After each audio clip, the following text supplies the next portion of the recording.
लाओत्सेचा ताऊबोध. योगदास श्री जयगणेश जोशी यांचे प्रवचन. खरे खोटे. लाओत्से सांगतो की प्रामाणिकपणावर माझा विश्वास आहे आणि खोटारडेपणावरही माझा विश्वास आहे. हाच अतिउच्च अशा नीतिमूल्यांचा विश्वास आहे. माणूस जेव्हा खरे किंवा खोटे बोलत असतो तेव्हा त्यात दोघांचाही एकच हेतू असतो आणि तो म्हणजे स्वतःचा स्वार्थ साधणे. जेथे स्वार्थ नसतो तेव्हा कोणालाच खोटे बोलायचा प्रश्न नसतो. खरे किंवा खोटे बोलण्यात हीच कटुता असते. दोघेही खरे किंवा खोटे बोलून स्वतःला जे पाहिजे असते ते मिळवण्याचा प्रामाणिकपणे प्रयत्न करत असतात. खोटे बोलणाराही खरे बोलणाऱ्या इतकाच त्याचा स्वार्थ साधण्याचाच प्रयत्न करत असतो. तो त्याच्या प्रयत्नाशी प्रामाणिक असतो. खोटे बोलणाऱ्याला दोन्ही गोष्टी माहीत असतात. खरे काय आहे आणि त्याविरुद्ध खोटे काय आहे. एरवी तो खोटे बोलू शकत नाही. खरे बोलणाऱ्याला त्यामागील असत्य माहीत असेलच असे नाही. यामुळे एक विचित्र गोष्ट होते की खरे बोलणाऱ्यापेक्षा खोटे बोलणारा जास्त प्रभावीपणे त्याची खोटी बाजू व्यक्त करू शकतो. यात खरे बोलणारा प्रभावी होत नाही. यामुळे आपल्याला एक दैव दुर्विलास नेहमी अनुभवायला मिळतो की शिक्षा झालेल्या गुन्हेगारांपेक्षा शिक्षा न झालेल्या गुन्हेगारांची संख्या जास्त असते. चोरी करणारे सापडण्याचे प्रमाण हे ते न सापडणाऱ्यांपेक्षा कमी असते. गुन्हा किंवा चोरी कशी करावी आणि त्याहीपेक्षा ती कशी लपवावी याचे ज्ञान त्यांना जास्त असते. त्यात भारतात दुर्दैवाची आणखी एक अशी भर आहे की गुन्हेगारांकडील शस्त्रे ही पोलिसांकडील शस्त्रांपेक्षा जास्त अत्याधुनिक असतात. योग्याच्या दृष्टीने खोटे बोलणाऱ्याची नेमकी हीच गोष्ट उजवी असते. कारण अशाला जर सिद्ध करून दिले की सत्य बोलूनही स्वार्थ साध्य होतो तर तो तसे करायला उद्युक्त होतो. कारण स्वार्थ साधणे हाच एकमेव हेतू असतो. त्याच्याकडून जास्त चांगले काम होते. कारण त्याला त्यामागील असत्य काळी बाजू माहीत असते. याचा अर्थ सत्य बोलणाऱ्यांपेक्षा असत्य बोलणारा जास्त उजवा असतो असे सांगण्याचा हेतू नसून सत्य बोलणाऱ्याला त्यातील असत्यही माहीत असावे लागते हे सांगण्याचा यामागे हेतू आहे. त्यातील असत्य माहीत असूनही जेव्हा तो सत्य बोलतो तेव्हाच तो उजवा ठरतो, प्रभावी होतो. एक सुप्रसिद्ध गोष्ट आहे. एका हॉटेलच्या मालकाने हॉटेलातील मुलाला गल्ल्यावर लक्ष ठेवायला सांगितले आणि तो बाहेरील काम करायला गेला. तासाभराने मालक परत आला. पाहतो तर गल्ला रिकामा झाला होता.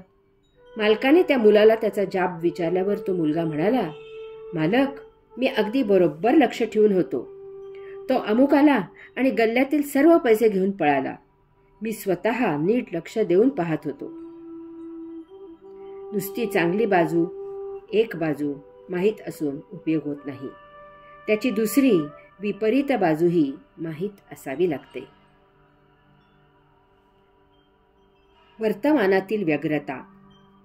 लाओत्से सांगतो की योगी प्रशांतपणे आणि एकोप्याने सर्वांना सांभाळून घेऊन वास्तव्य करतात. योगी जगातील सर्व लोकांना ती स्वतःचीच संतान असल्याप्रमाणे आस्था ठेवून अंतःकरणाच्या बंधनाने एक दिलाने एकत्र आणतात.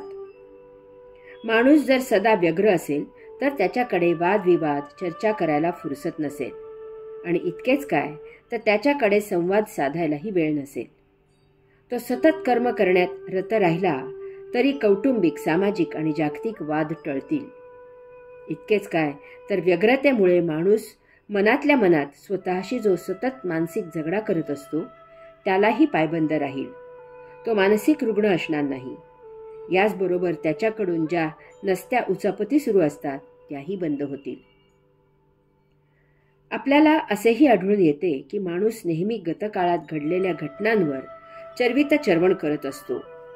अमुक झाले की ते कोठे, का, कसे, कशामुळे ते झाले, कसे आणि ते कसे टाळता आले असते किंवा ते कसे जास्त प्रभावी व्हायला हवे होते. याचप्रमाणे जसे माणूस नेहमी भूतकाळाबद्दल उसासे टाकत असतो तसेच तो सतत भविष्य काळाचे मांडे खात असतो. अमुक घटना जर घडली तर तमुक होईल, अमुक घडायला पाहिजे, जर असे झाले तर मी तसे करीन. भूत आणि भविष्य यात माणूस वर्तमान जगायला विसरतो. वर्तमान जगणे हेच प्रत्यक्ष जीवन असते. भूत भविष्याच्या नादात नेमके तेच जगायचे राहून जाते. यासाठी वर्तमानात व्यग्रता असायला पाहिजे. सतत कर्मयोग सुरू असला पाहिजे. आजपर्यंत विश्वात जितके वेळेला सूर्योदय आणि सूर्यास्त झाला तितके वेळेला तो निराळा झाला.